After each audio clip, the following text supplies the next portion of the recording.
Praise the Lord. ஆண்டவராகிய இயேசு கிறிஸ்துவின் நாமத்தினாலே உங்களை வாழ்த்துகிறோம். தொடர்ந்து ஞானஸ்நானத்தை குறித்து நாம் பார்த்து கொண்டிருக்கிறோம். இன்றைக்கும் ஞானஸ்நானத்தை குறித்து ஒரு சில காரியங்கள் கர்த்தர் வழிநடத்துகிற பிரகாரமாக நாம் பார்க்கலாம்.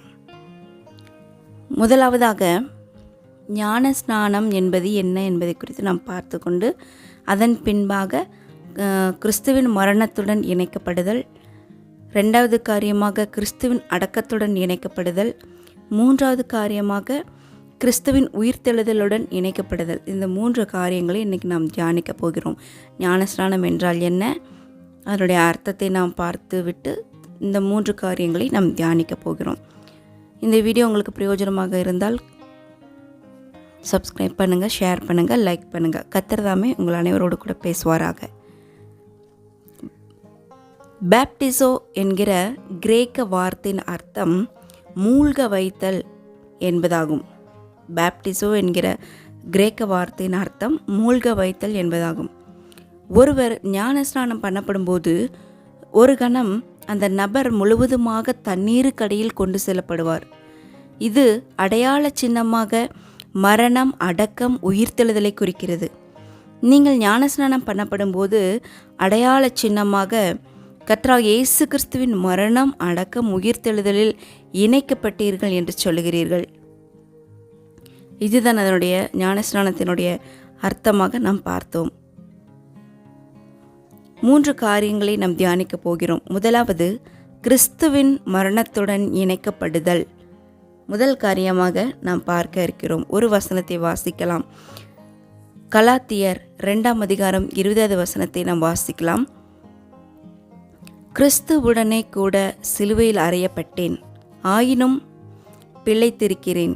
இனி நான் அல்ல, கிறிஸ்துவே எனக்குள் பிழைத்திருக்கிறார். நான் இப்பொழுது மாம்சத்தில் பிழைத்திருக்கிறதோ, என்னில் அன்பு கூர்ந்து எனக்காக தம்மை தாமே ஒப்பு கொடுத்த தேவனுடைய குமாரனை பற்றும் விசுவாசத்தினாலே பிழைத்திருக்கிறேன் என்று நாம் வாசிக்கிறோம். அப்போஸ்தலனாகிய பவுல் நான் கிறிஸ்துவுடனே கூட சிலுவையில் அறையப்பட்டேன் என்கிறார். மேலும் அவர் ரோமர் 6ஆம் அதிகாரம் 6 நாம் வாசிக்கும் பொழுது 6ஆம் அதிகாரம் 6வது வசனத்தை நாம் வாசிக்கும் பொழுது நாம் இனி பாவத்துக்கு ஊழியம் செய்யாதபடிக்கு பாவ சரீரம் ஒழிந்து போகும் பொருட்டாக நம்முடைய பழைய மனுஷன் அவரோடு கூட சிலுவையில் அறையப்பட்டதென்று அறிந்திருக்கிறோம் என்று சொல்லி நாம் வாசிக்கிறோம். அதிலே இந்த வசனத்திலே நம்முடைய பழைய மனுஷனானவன் அவருடன் சிலுவையில் அறையப்பட்டான் என அப்போஸ்தலனாகிய பவுல் இந்த இடத்திலே விளக்கி காட்டுகிறார். நம்முடைய பழைய மனுஷன் நமக்குள்ளே கொடூரமான சிங்கம் போல் அவன் காணப்படுகிறான். நீங்கள் என்ன செய்தாலும் ஒரு காலும் அதிலிருந்து மீண்டு வர முடியாது. விடுதலைக்கான ஒரே ஒரு வழிதான் உண்டு. நீங்கள் கட்டாயமாக கர்த்தராகிய இயேசு கிறிஸ்துவின் மரணத்தில் இணைக்கப்பட்டாக வேண்டும். நீங்கள் மறுபடியும் பிறந்தபோது உங்களுக்கு சரியாக நடந்தது என்னவென்றால், உங்களை அதிகமாக கலங்கடித்த பழைய மனுஷன் இப்போது கிறிஸ்துவுடன் சிலுவையில் அறையப்பட்டு விட்டான். அவன் மரித்து விட்டான் என்பதை நாம் விசுவாசிக்க வேண்டும். இனி அவன் உங்கள் மீது எந்த அதிகாரமும் அவன் கொண்டிருக்க முடியாது. எந்த அதிகாரமும் அவனுக்கு கிடையாது. நீங்கள் இதனை புரிந்து கொள்ளும்போது இது உங்கள் வாழ்க்கைக்கு மிகுந்த சந்தோஷத்தையும் வெற்றியையும் தருகிறதாய் காணப்படுகிறது. என்னோடு கூட தயவு செய்து அப்போஸ்தலர் 9ஆம் அதிகாரம் 1-18 வரை நீங்கள் அதை வாசித்து பார்த்தீர்கள் என்றால் பவுலினுடைய மனமாற்றத்தை பற்றி அந்த இடத்திலே எழுதப்பட்டிருக்கிறது. பவுல் எப்படியாக மனம் மாறினார் என்பதை குறித்து அந்த இடத்திலே நாம் வாசிக்கிறோம். பவுல் எருசலேமை விட்டு புறப்படும்போது ஒரு கொடூர பழங்கால மிருகமாகிய இறக்கையுள்ள முதலையைப் போல அவன் காணப்பட்டான். இந்த மிருகம் நெருப்பையும் புகையையும் மூச்சாக வெளியே விடும் என்று சொல்லி நாம் பார்க்கிறோம். பவுலும் பயமுறுத்தலையும் படுகொலை செய்தலையும் மூச்சாக வெளியே விட்டு கொண்டிருந்தார். அப்போஸ்தலர் 9:1 நாம் பார்க்கிறோம். இந்த பயங்கரமான மனிதன் தமஸ்குவை நோக்கி முன்னேறுகையில் கர்த்தராகிய இயேசு தரிசனத்தில் இவருக்கு தோன்றினார். அந்த க்ஷண பொழுதிலே பழைய சவுல் மரித்து போனான் என்று நாம் பார்க்கிறோம். அவர் புதிய மனிதனானார். பிற்பாடு அவர் பவுல் என்று அழைக்கப்பட்டார். இப்பொழுது இவரால் கிறிஸ்துவுடனே கூட சிலுவையில் அறையப்பட்டேன், ஆயினும் பிழைத்திருக்கிறேன், இனி நான் அல்ல, கிறிஸ்துவே எனக்குள் பிழைத்திருக்கிறார் என்று சொல்ல முடிந்தது. அப்போஸ்தலனாகிய பவுலைப் போல நாமும் கிறிஸ்துவின் மரணம் என்னுடைய மரணமானது என சொல்ல முடியும். இதைத்தான் நாம் ஞானஸ்நானத்தில் அடையாள சின்னமாக செய்கிறோம். இதுவே முதலாவது காரியம். இரண்டாவதாக கிறிஸ்துவின் அடக்கத்துடன் இணைக்கப்படுதல் என்பதை குறித்து நாம் பார்க்கலாம்.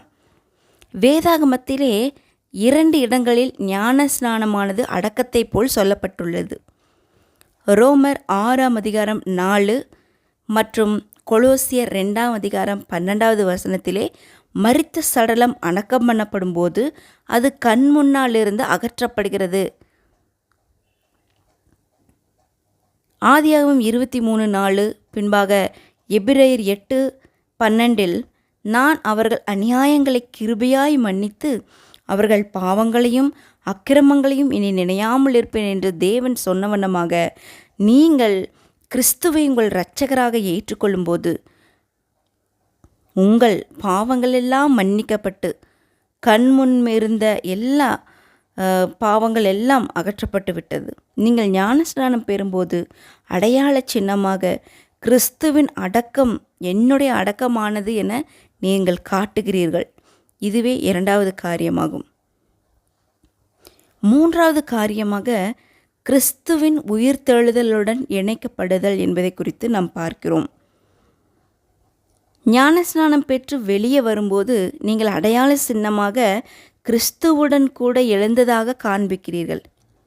அதே ரோமர் 6ஆம் அதிகாரம் 5வது வசனத்திலே நாம் பார்க்கிறோம். இப்பொழுது கிறிஸ்து உங்களுக்குள்ளாக அவர் பிழைக்கிறார். ஆகையினாலே தான் உங்களால் புதிதான ஜீவனுள்ளவர்களாய் நடக்க முடிகிறது.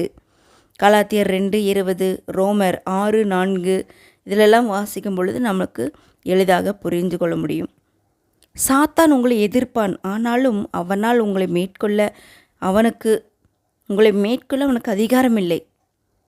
ரோமர் 6:7வது வசனம் மற்றும் 14வது வசனத்திலே பார்க்கும் பொழுது பாவத்துக்கு உங்கள் மேல் ஆளுகை இல்லை என்று சொல்லி நாம் அங்கே வாசிக்கிறோம்.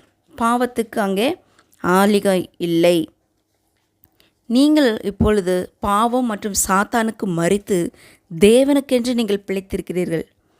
இவைகளை எல்லாம் நீங்கள் ஆழ்ந்து சிந்தித்து தேவனுடைய வார்த்தையை நீங்கள் உணர்ந்து கர்த்தராகிய இயேசு கிறிஸ்துவின் மரணம், அடக்கம், உயிர்த்தெழுதலில் உங்களுக்கு உள்ள அந்த இணைப்பை நீங்கள் மென்மேலும் உணரும்போது உங்கள் சந்தோஷம் பெருகி விசுவாசம் விருத்தி அடைந்து உங்கள் ஜீவியம் ஜெயமுள்ளதாய் மாறும்.